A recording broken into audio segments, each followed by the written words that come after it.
बंद हथकड़ी बेड़ियों में मैं बैठी थी सोच में, वर्धमान नजर आए, भगवान नजर आए।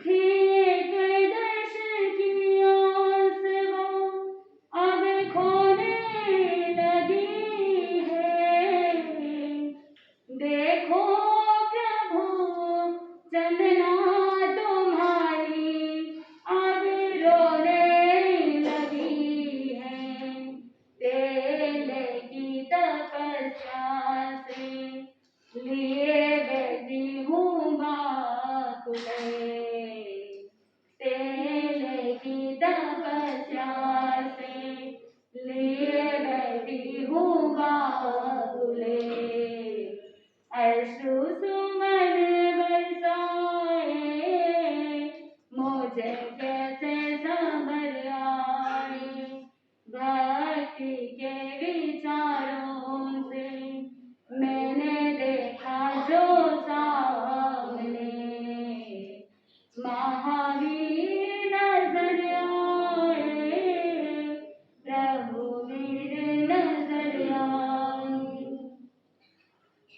लो तुम जगा दो भाग्य मेरा रूठा हुआ है, इस ओर खाई उस ओर कुआं है, मेरे एक एक आंसुए गिरे चरणों की धूल पे, मेरे एक एक आंसुए गिरे चरणों की धूल पे, फिर भी न तरस आए, चंदनाए किधर जाए, भक्ति के विचारों से मैंने देखा जो सामने, भक्ति के विचारों से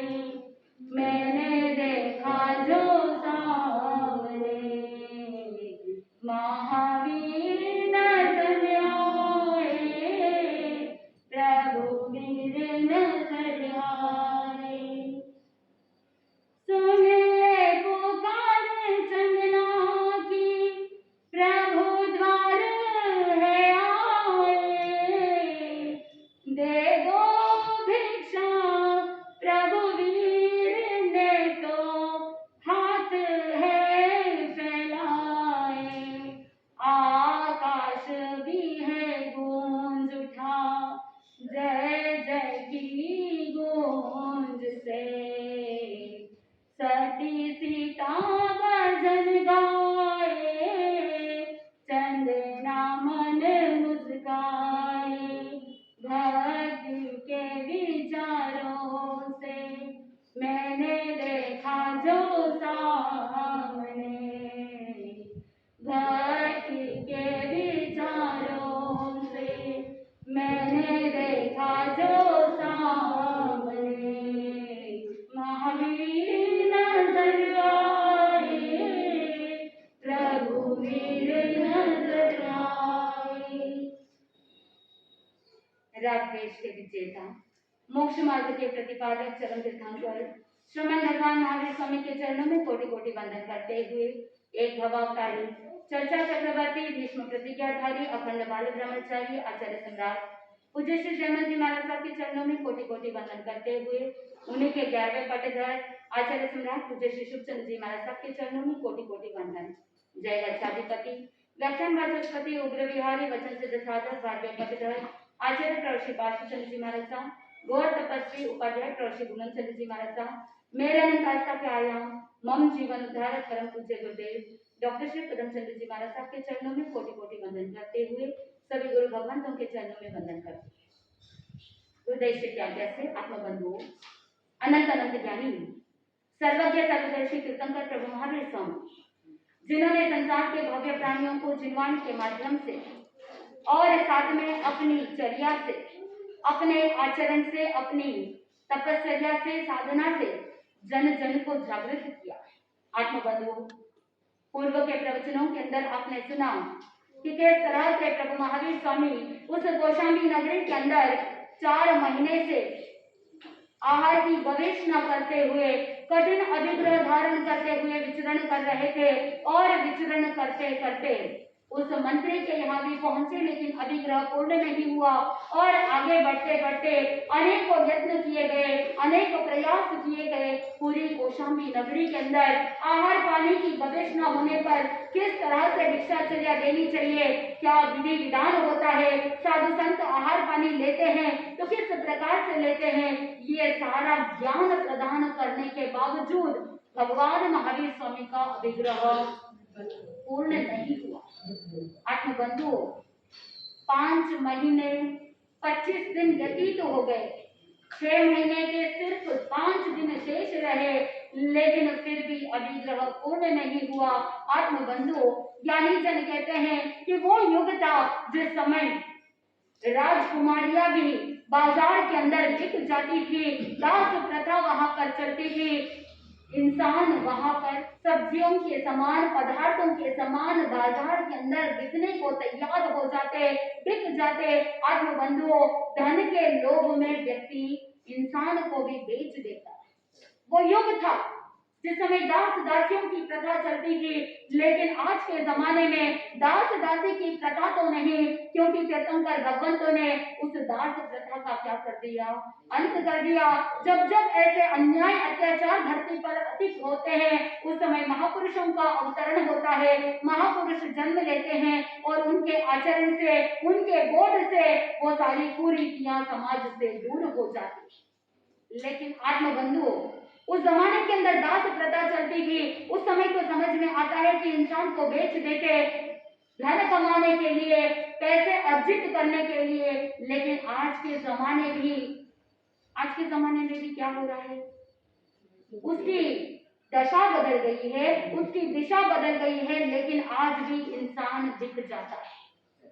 किसी के शरीर के ऑर्गन्स बिक जाते हैं, तो किसी के धन के लोभ के चक्कर में व्यक्ति प्यार भरी बातों के अंदर वशीभूत होकर के लव जिहाद जैसे आक्रमण देश की संस्कृति पर जो हो रहे हैं, उसके कारण से लड़कियां क्या करती है, बड़े बड़े घर घराने की लड़कियां होती है, लेकिन पहले बंधन में होती है, मर्यादा में होती है, माता पिता उनको बांध करके रख देते हैं, केवल द्रव्य से नहीं बांधते, लेकिन रोक टोक के कारण से वो लगाम इतनी जोर से कस के रखते हैं। लेकिन जिस समय बच्चियां कॉलेज जाती है, उस समय अचानक से उनको आजादी महसूस होने लगती है।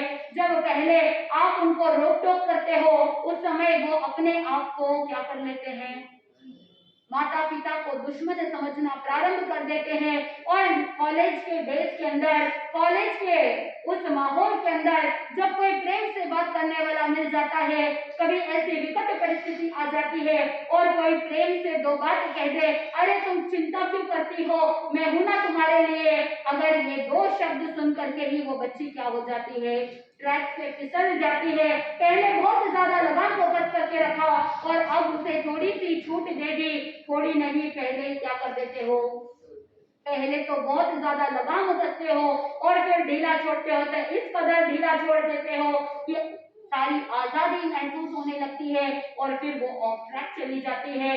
आत्मबंधुओं, बाद में पहले पता नहीं चलता कि अब वो उस प्यार के चंगुल में फंस रही है, लेकिन बाद में वो वहीं से बिकने के लिए चली जाती है।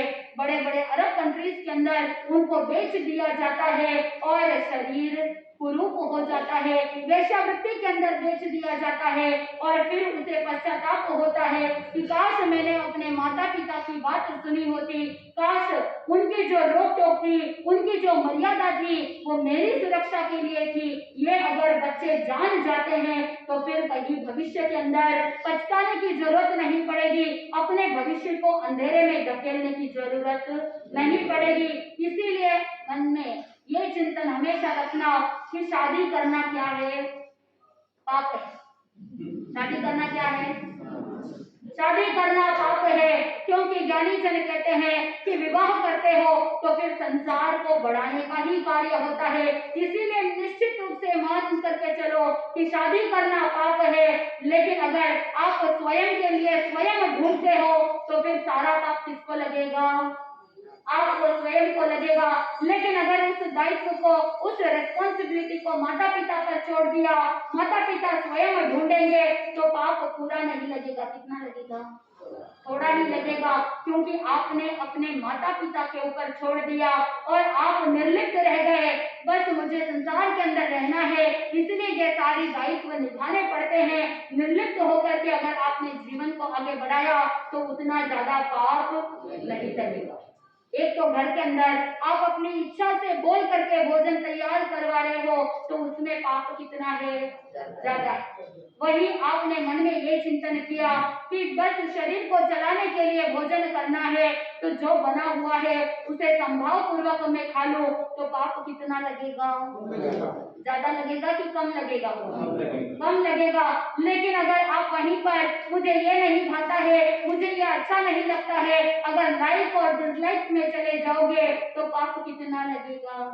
अरे बोल तो दीजिए, ज्यादा लगेगा, क्योंकि आपकी आसक्ति की भावना जुड़ गई है। भाना नहीं भाना, ये भाव जुड़ गए हैं, इसलिए बहुत ज्यादा पाप कर्म का बंधन हो जाएगा। वही आप जीवन के अंदर रहते हुए जो भी कार्य कर रहे हो उसमें आपका कोई अटैचमेंट नहीं है, बस करना है इसीलिए कर रहे हो। शादी करना क्या है? बोल दीजिए, पाप है, और संयम लेना धर्म है। इसीलिए अगर मन में थोड़े से भी भाव जागृत हो जाए तो क्या कर लेना? संसार में फंसना नहीं, धर्म के मार्ग पर आगे बढ़ जाना, और सबसे बेस्ट होता है सम्मी मार्ग। क्योंकि आत्मबंधुओं, मुझे डॉक्टर श्री पदम चंद्र जी महाराज साहब के मुखारबिंद से मैंने एक कहानी सुनी थी कि एक बार हुआ ऐसा कि जहाँ पर राजा सम्राट अशोक का पुत्र राजा कुणाल, और कुणाल का पुत्र हुआ संप्रति। के अंदर उसने चिंतन कर लिया कि जिस तरह से मेरे दादाजी ने बौद्ध धर्म के प्रचार प्रसार के लिए, मैंने देखा है अपने दादा को कि प्रचार प्रसार के लिए कितना प्रयास किया था, ठीक उसी प्रकार साधु संतों को सुपत्र दान मिले, साधु संतों को आहार का दान मिले, साधु संत बहुत आराम से विचरण कर सके, इस भाव से मैं भी अपने जितने भी मंत्री सामानिक जितने भी पुत्र पुत्रियां होंगे उनको मैं समन समनी बना करके पूरे विश्व में जैन धर्म को फैलाने का कार्य करूंगा। ऐसा राजा संप्रति ने चिंतन किया, और उस जमाने के अंदर राजा संप्रति ने जैन धर्म के प्रचार प्रसार के लिए अपने पुत्र पुत्रियों को और उनके मंत्री के बच्चों को, सैनिकों को, सभी को क्या किया? समन समनी बना करके साधु का वेश धारण करवा के जैन धर्म का प्रचार प्रसार किया था। इसीलिए आत्मबंधुओं, जैन धर्म जितना ज्यादा फैलेगा उतना ज्यादा संसार के अंदर अहिंसा रहेगी, क्योंकि हिंसा का तांडव आप हर जगह पर देख सकते हो। आज भी महापुरुषों के उस बोध के कारण से ही हम थोड़े से बचे हुए हैं, नहीं तो क्या हो जाता, इस हिंसा के तांडव में भी हम भी बलि चढ़ जाते। आत्मबंधुओं, भगवान महावीर स्वामी के अभिग्रह पूर्ण होने के पूर्व की घटना है। चंपा नगरी का राजा दधिवाहन राज्य कर रहा था। उसकी महारानी धारिणी और पुत्री वसुमती। एक बार राजा शतानिक जो कौशाम्बी नगरी का राजा था, वो दधिवाहन के राज्य के साथ वैर भाव रखता था, और एक रात्रि के समय में अचानक से उसने नाव से पूरी सेना को ले जा करके चंपा नगरी पर धावा बोल दिया, चंपा नगरी पर आक्रमण कर दिया और पूरी चंपा नगरी को घेर लिया। ये आकस्मिक आक्रमण के कारण से दधिवाहन घबरा गया, संभाल नहीं पाया और वो नगर को छोड़ करके भाग गया। आत्मबंधुओं, इधर राजा शतानिक ने सभी सैनिकों को आज्ञा दे दी, तुम चंपा नगरी को लूट लो, जो जो हाथ में आए वो सब क्या कर लो, लूट लो, जिसको जो हाथ में वस्तु लगेगी वो वस्तु उसकी हो जाएगी। आज्ञा दे दी राजा शतानीक ने और सभी सैनिक अपने अपने हिस्से के अनुसार लूटपाट मचाने लग गए। सारी जगह पर इतनी लूट मच गई, पूरे चंपा नगरी के अंदर जितने भी नागरिक जन थे, सिटीजन थे, कोई इधर दौड़ रहा है तो कोई उधर भाग रहा है। बहुत से लोग नगर छोड़ करके जा रहे थे। जिन्होंने भी अवरोध किया, जिन्होंने भी रोकने की कोशिश की, उनको बंदी बना लिया गया। कितने ही लोगों की हत्या भी हो गई, बहुत से लोगों के माल भी लूट लिए गए। और इधर एक सैनिक उस राजमहल के अंतःपुर में जाता है और वहां अंतःपुर के अंदर दुखी होकर के कौन बैठी है? महारानी धारिणी और उसकी पुत्री वसुमती बैठे हैं। लेकिन सैनिक ने उन दोनों को लेकर के वहां से रवाना हो जाता है और इधर वो सैनिक रानी धारिणी के रूप सौंदर्य से मुग्ध होकर के वो याचना करता है और कहता है कि मैं तुम्हें अपनी अर्धांगिनी बनाऊंगा, तुम्हें भार्या बनाऊंगा, तुम्हारे साथ उत्तम काम भोग के सेवन करूंगा। इस तरह से बातचीत करते हुए कहने लगा और कहने लगा कि मैं तुम्हारी पुत्री वसुमती को कौशाम्बी नगरी के अंदर बेच दूंगा। जिस समय धारिणी रानी ये बात सुनती है तो वो बहुत ज्यादा दुखी हो जाती है, परेशान हो जाती है और उस जो हरण करने वाला हरण करता था उसके दुर्भावना को देख करके मन के अंदर खेद उत्पन्न हुआ। सोचने लगी वो रानी कि ये सारी बातें सुनने से पहले मेरे प्राण क्यों नहीं चले गए, मैं अभी तक जीवित क्यों हूँ। अगर अभी मुझे मृत्यु प्राप्त नहीं होगी तो मैं अपने आप को जानबूझ करके अपनी आत्मा का घात करके अपने प्राण को निकालना पड़ेगा। इस तरह से विचार कर रही थी। कहीं कहीं पर ऐसा उल्लेख मिलता है कि वो इतनी ज्यादा शोकाकुल हो गई थी, इतनी ज्यादा सैड हो गई थी कि उसके शोक के भावातिरेक के कारण से उसके भीतर से एक शॉक लगा और वो वहीं पर हार्ट अटैक आने के कारण से प्राण कफेरू उड़ जाते हैं। और कहीं कहीं पर ऐसे उल्लेख मिलता है अपने शील की रक्षा के लिए वो अपनी जिह्वा को कुचल करके मर जाती है। आत्मबंधुओं, जब माता धारिणी के प्राण चले जाते हैं, वो निर्जीव हो जाती है, उस समय वो वसुमती वहीं पर छोटी सी बालिका अब वो दुखी हो रही है, निराधार हो गई। पहले इस बाल वय के अंदर मात्र एक आधार था कि ऐसी विकट परिस्थिति में कि जहां पर सैनिक उन्हें लूट करके जा रहा है, मात्र एक आधार था कि कौन बचा सकती थी? माँ बचा सकती थी। लेकिन अब माँ भी नहीं बची, अब वो अकेली अपने आप को बिल्कुल अकेली महसूस कर रही है। जो पहले धैर्यवान हुआ करती थी अब वो दिग्मूढ़ सी हो गई है, उसे सदमा लगा है, वो सैड हो गई है, उसे समझ में नहीं आ रहा है कि मैं क्या करूं। उसकी जबान नहीं खुल रही है, ना वो चीख सकती है, ना वो चिल्ला सकती है, ना ही किसी से कोई मदद मांग सकती है। मानो कि उसके गले में कोई गोली पड़ गई हो, उसे कुछ समझ में नहीं आ रहा था, वो इतना ज्यादा शॉक्ड हो गई।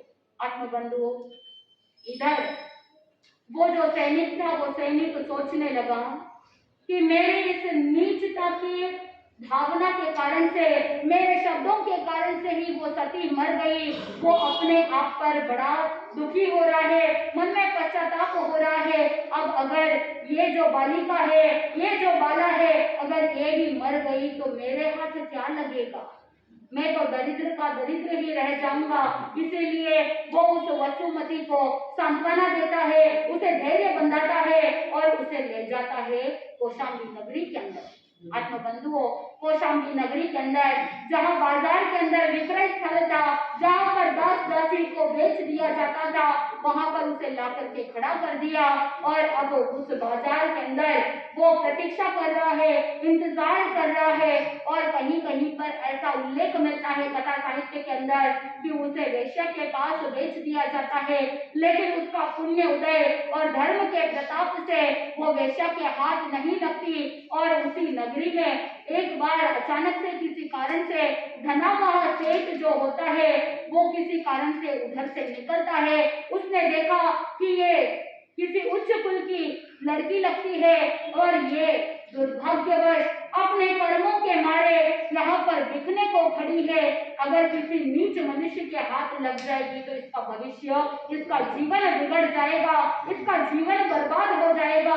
और वही अगर मैं इसे खरीद लूंगा, मैं अगर इसे ले लूंगा तो मैं इसे अपने वात्सल्य के साथ इसे पुत्री के समान रखूंगा तो इसका जीवन सुधर जाएगा। धनावाह सेठ ने इस तरह से सोच करके उसे वहां से ले लिया, मुंह मांगा इनाम दे करके। उस सैनिक से धनावाह सेठ ने वसुमती को खरीद लिया। इधर धनावाह सेठ तो ये सोच रहे हैं कि शायद ये अपने माता पिता से बिछड़ गई है, क्या पता कि मैं अगर इसे अपने घर ले जाऊं और कभी भविष्य में अगर इसे माता पिता मिल जाए तो ये इसका जीवन आगे बढ़ा सकती है। धनावाह सेठ को पता नहीं कि इसकी माता तो इस दुनिया में नहीं रही। अब वो वात्सल्यपूर्ण उस वसुमती को घर लेकर के आता है, पूछता है कि तुम्हारे माता पिता कौन है, तुम्हारा कौन सा स्थान है, तुम किस नगरी की हो। लेकिन उस वसुमती ने सोचा कि मेरा उच्च कुल खानदान, राजा की मैं पुत्री हूँ, अगर ये बात इस परिस्थिति में अगर कहूंगी तो मैं ठीक नहीं होगा। इसलिए उसने ना तो अपने माता पिता के बारे में बताया और ना ही उसने अपना स्वयं का नाम बता दिया और मुंह को नीचा करते हुए मौन खड़ी रही। और वो धनावाह सेठ की जो पत्नी मूला थी उसको संबोधित करते हुए सेठ कहता है कि देखो, मैं तुम्हारे लिए यहाँ पर एक बालक को लेकर के आया हूँ, इसे तुम अपनी ममता के साथ पुत्री के समान इसे अपने पास रखना।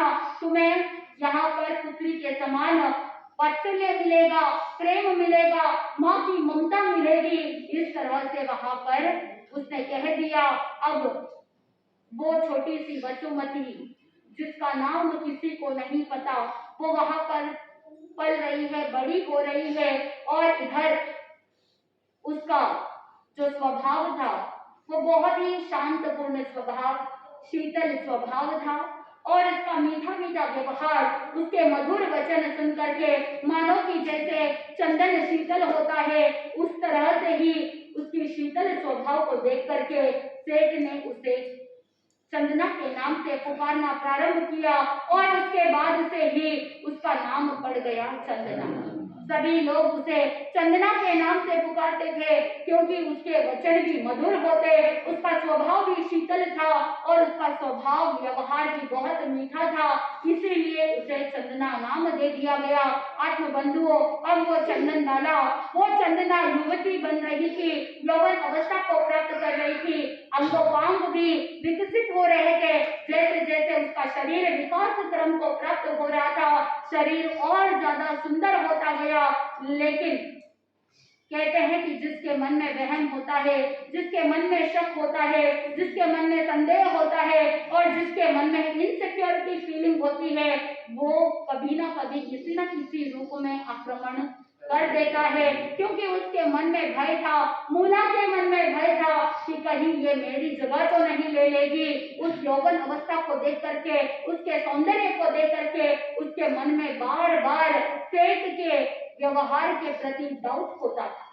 इसीलिए वो मूला अब सेठ जी के और चंदना के व्यवहार को देखती थी, उनके हर एक गतिविधि पर दृष्टि रखती थी कि वो चंदना क्या करती है, सेठ जी का व्यवहार उसके साथ कैसा होता है। मन ही मन वो सोचने लगती है मूला कि देखने के लिए तो कहते हैं, बाजार में लोगों को दिखाने के लिए तो कहते हैं कि ये पिता और बेटी है, लेकिन अंदर ही अंदर क्या पता कि इनके मन में कोई दुष्टता है, कोई पाप भाव है, ये पता नहीं। इसीलिए वो हमेशा नजर रखती थी, स्पाई करती थी। और इसीलिए एक बार हुआ ऐसा कि सेठ जी अपने दुकान से घर लौटे थे, उस समय कोई नौकर नहीं था पैर धुलाने के लिए, तो चंदना ने स्वयं ने पानी से पैर धुलाने लग गई और अचानक शरीर के शिथिल होने के कारण से उसके बाल खुल गए और सघन केश राशि नीचे जमीन को टच हो रहे थे। और सेठ जी ने जैसे ही देखा देखा, सोचा कि धूल और कीचड़ में बाल खराब हो जाएंगे, इसलिए उन्होंने लकड़ी से उन बालों को ऊपर उठाया और बालों को बांध दिया। और ऊपर अट्टालिका से ये सारा कौन देख रही थी? मूला देख रही थी। और मूला का जो पहले संदेह था, जो डाउट था, अब वो डाउट क्या हो गया? कंफर्म हो गया। उसको दृढ़ निश्चय हो गया कि सेठ जी और चंदना के बीच में कुछ तो गड़बड़ है, दाल में कुछ काला है। उसके मन में संदेह जो था वो कंफर्म होने के कारण से अब उसे मन ही मन योजना बना रही है। और वो मूला मन ही मन जलने लग गई, योजना बनानी चालू कर दी। कुछ ऐसे मौके की तलाश में वो ताक रही थी। अचानक एक बार सेठ जी को कुछ काम आ गया और इसलिए सेठ जी घर से बाहर चले गए थे। इधर मौके की तलाश में वो मूला पहले से ही थी, तो मूला ने मौका देख करके उस चंदना को बुलाया और साथ में नाई को भी बुलाया और उसके सारे बाल काट दिए, सिर मुंडवा दिया और खूब उसे पीटा, मार कूट करके उसके सारे वस्त्र फाड़ दिए और एक अंधेरी कोठरी के अंदर उसे धकेल दिया। दरवाजे को बंद करके ताला लगा दिया और सभी जितने भी दास दासी थे, जितने भी नौकर चाकर थे, सभी को वार्निंग दे दी कि खबरदार कि अगर कोई किसी ने सेठ जी को या किसी और को भी इस पूरे घटना के बारे में बता दिया तो उनके लिए अच्छा नहीं होगा, उनको कठोर से कठोर दंड मिलेगा और बाद में उन्हें यहाँ से निकाल दिया जाएगा। आत्मबंधुओं, अब दास दासी जितने भी नौकर चाकर थे वो तो किसी को कुछ कहने वाले नहीं थे, क्योंकि उनको मूला के कोप से डर लगता था। वो अगर उसके रोष को देखेंगे तो वो भयानक होता था, इसलिए सभी लोग उस मूला से डरते थे। आत्मबंधुओं, पहले दिन जब दुकान से वापस कुछ काम से बाहर गए थे सेठ जी, जब वापस शाम को घर लौटते हैं तो पूछा कि मूला भी नजर नहीं आ रही थी, चंदना भी नजर नहीं आ रही थी। तो सेठ जी ने अनायास को पूछा, लेकिन किसी ने कुछ जवाब नहीं दिया। तो सोचा कि कहीं गई होगी और वो वहां से प्रस्थान कर जाते हैं। अगले दिन और दूसरे दिन भी ऐसे ही हुआ, ना मूला दिखी ना ही चंदना दिखी। तो वहां पर नौकर चाकर को पूछा तो बताया कि मूला सेठानी तो पीहर गई हुई है और चंदना के बारे में कहा कि हमको कुछ भी पता नहीं। एक दिन, 2 दिन, 3 दिन हो गए। अब सेठ जी के मन में चिंता होने लगी, विचार करने लगे कि चंदना का कोई अता पता नहीं, चंदना दिखाई नहीं दे रही है। उनके मन में थोड़ा सा और ज्यादा आशंका होने लगी, कुछ अनिष्ट होने वाला है, ऐसे मन में भाव आने लगे, नेगेटिव थॉट्स आने लगे, कुछ अनहोनी घटी हुई है, इस तरह से विचार करने लगे। और सभी नौकरों को बुलाया और कहने लगे कि खबरदार बोल दो सच कि कहाँ गई है चंदना, उसके साथ क्या हुआ है। अगर आप लोगों को सत्य पता है तो बता दो, नहीं तो अगर चंदना के साथ कोई अनिष्ट हो जाएगा, अगर उसके साथ कुछ भी गलत होगा तो फिर तुम लोगों को दंड मिलेगा, तुम लोग यहाँ से निकाले जाओगे। सेठ जी के प्रति इतना भय नहीं था, सेठ जी तो बड़े दयालु थे। तो सभी ने सोचा कि सेठ जी को कैसे भी मना लेंगे, लेकिन सेठानी जी की बात याद थी और सेठानी जी का रोष, सेठानी जी का क्रोध सभी लोग जानते थे, इसीलिए वो सभी लोग चुप रहे, किसी ने कुछ नहीं कहा। लेकिन वहां पर एक बहुत बूढ़ी वृद्धा दासी थी, वो सोचने लगी, अब मेरे तो मृत्यु निकट आ चुकी है, अब मुझे कितना तो जीना है। अगर सेठानी जी को पता चलेगा तो वो मेरा क्या ही कर लेगी, वो मेरा क्या बिगाड़ पाएगी। मैं तो जीवन के अंतिम क्षणों में ही तो हूँ, इसीलिए मन में सोचा कि एक बालिका का जीवन अगर सुधर जाए, उसका अगर भला हो तो मैं उस भलाई से क्यों चूकूं। इसीलिए उसने सारी घटना को एज इट इज बता दिया और साथ में स्थान भी बता दिया कि उस काली कोठरी में उस चंदना को बांध करके वहां पर बंदी बना करके रख दिया है।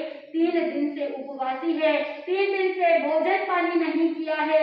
जैसे ही ये सारी बात सुनी, धनावाह सेठ का हृदय कंपित हो गया और वो सेठ जी वहां से जाते हैं, तुरंत ही उस कोठरी को खोलते हैं और जैसे ही खोला तो देखा वो चंदना बिलख रही है, रो रही है, और जिस तरह से एक लता टूट करके नीचे गिर जाती है, ठीक वैसे ही वहां जमीन पर गिरी पड़ी कौन मिली?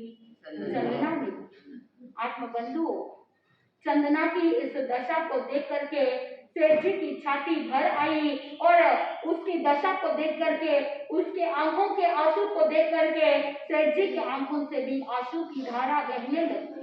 आत्मबंधुओं, सेठ जी कहने लगते हैं, अरे चंदना, तुम्हारी ऐसी दशा मैं नहीं जानता था कि तुम इतने घोर कष्ट में हो। मैं अभी जाता हूँ, तुम्हारे लिए खाने के लिए कुछ भोजन लेकर के आता हूँ, और फिर मैं लुहार के पास जाकर के तुम्हारी ये सारी बेड़ियां तुड़वा दूंगा, तुम्हें बंधन से मुक्त कर दूंगा, और फिर तुम्हें कक्ष से बाहर ले जाऊंगा। आत्मबंधुओं, सेठ जी अंदर गए भोजनशाला में देखने के लिए कि कुछ खाने के लिए भोजन मिल जाएगा। मेरी पुत्री 3 दिन से भूखी प्यासी है, कुछ खाने को मिल जाएगा, लेकिन वहां पर कुछ भी खाने को मिला ही नहीं। आत्मबंधुओं, जिस समय मूला शैतानी पीहर जाने लगी, उस समय उसने सारे भोजन की सामग्री को अंदर रख दिया था, खाने को कुछ था ही नहीं। और उस समय उनकी दृष्टि पड़ी कि पशुओं को खाने के लिए एक सुपड़ी के अंदर, एक सूप के कोने में थोड़े से उबले हुए उड़द के बाकुले पड़े थे। और उस समय सेठ जी ने सोचा कि वो 3 दिन से मेरी बेटी भूखी प्यासी है, कम से कम ये उड़द के बाकुले खा लेगी, जब तक मैं आता नहीं तब तक थोड़ा सा उसे क्या मिलेगा? राहत मिलेगी, उसे थोड़ा सा रिलीफ मिलेगा। ये सोच करके सेठ जी उस उड़द के बाकुले को ले जाते हैं, उस सुपड़ी को उसे चंदनबाला को देते हैं, कि बोलते हैं कि बेटी, अभी तो बस खाने को ये मिला है, तुम इसे थोड़ा सा खा लो, और उसके बाद मैं अभी जाता हूँ लुहार के पास और तुम्हारी ये सारी बेटियां छुड़वा दूंगा। जैसे ही पिताजी की ये बात सुनी तो मन में एक उम्मीद जगी कि अब मेरे सारी परिस्थितियां क्या हो सकती है? सुधर सकती है। उसका मन आश्वासित हो गया, उसे थोड़ा सा मन को समाधान मिला कि मेरे पिताजी मुझे बंधनों से मुक्त कर देंगे। वो सेठ जी तो वहां से लुहार को लाने के लिए चले गए, और दूसरी तरफ वो चंदना मन के अंदर विचार कर रही है, कहाँ मैं राजकुमारी थी, कहाँ मैं राजमहलों के अंदर इतने वैभव के बीच में पली बड़ी, और तो और वहां पर कितने सारे दास दासी सेवा में रहते थे, और हम मेरे भोजनशाला के अंदर रोज रोज हजारों सैकड़ों लोगों को भोजन मिलता था, कितने ही लोगों को दान दिया जाता था। लेकिन देखो कर्म का खेल कैसा है कि मैं यहाँ पर 3 दिन से भूखी प्यासी और बंधनों में जकड़ी हुई एक कृत दासी के समान यहाँ पर पड़ी हूँ। और देखो कर्म का खेल तो देखो कि यहाँ पर वहाँ एक राजकुमारी के समान में रहती थी, लेकिन यहाँ पर क्या कर रही हूँ? मेरी दशा कैसी हो गई है? एक एक दाने के लिए भी मुझे तरसना पड़ रहा है। एक वैभव के शिखर से सीधा दरिद्रता और दासत्व के जमीन पर गिरने के लिए कितना समय लगता है। कहाँ वो राजकुमारी थी और कितने थोड़े से पलों में ही वो दासी के समान हो गई। सिर मुंडवा लिया और इधर आभूषण भी नहीं, शरीर पर पूरे वस्त्र भी नहीं, वो अपनी दशा को कोस रही है, अपने कर्मों को कोस रही है, और संभाव पूर्वक सब कुछ सहन करती हुई अश्रु की धारा बहा रही है। और उसी अश्रु की धारा के बीच में वो मन के अंदर विचार कर रही है कि ये जो उड़द के बाकुले हैं, इन बाकुलों से मेरी जठरा भी तो शांत हो जाएगी, लेकिन उससे पहले अगर कोई अतिथि आ जाए तो उन अतिथि को पहले थोड़ा सा भोजन दे दूं, थोड़ा सा आहार दे दूं, उसके बाद मैं खाऊं। इस तरह से भावना आ रही थी। और देखो, जब किसी की शुभ भावना हो तो वहां पर साधक के मन की भावना अपने आप फलीभूत हो जाती है। इधर 6 महीने पूर्ण होने में सिर्फ 5 दिन शेष है, और भगवान महावीर स्वामी भिक्षाचर्या के लिए गवेषणा करते करते नगर के अंदर घूम रहे हैं। भिक्षा का समय बीत चुका था। अब देखना यह है कि चंदना के हाथों प्रभु महावीर स्वामी को अभिग्रह पूर्ण करने का अवसर मिलता है या नहीं मिलता है, किस तरह से अभिग्रह पूर्ण होंगे, क्योंकि घड़ी के अंदर समय हो रहा है तो मुझे अभी यहाँ पर इस प्रसंग को यहीं पर विराम देना होगा। चंदन बाला ने किस तरह से प्रभु महावीर स्वामी से अनुनय विनय किया, किस तरह से भगवान महावीर स्वामी को निवेदन किया कि भगवान ये उड़द के बाकुले तो तुच्छ है, लेकिन फिर भी मुझ पर क्या कर दो, उपकार कर दो, मुझ पर कृपा कर दो।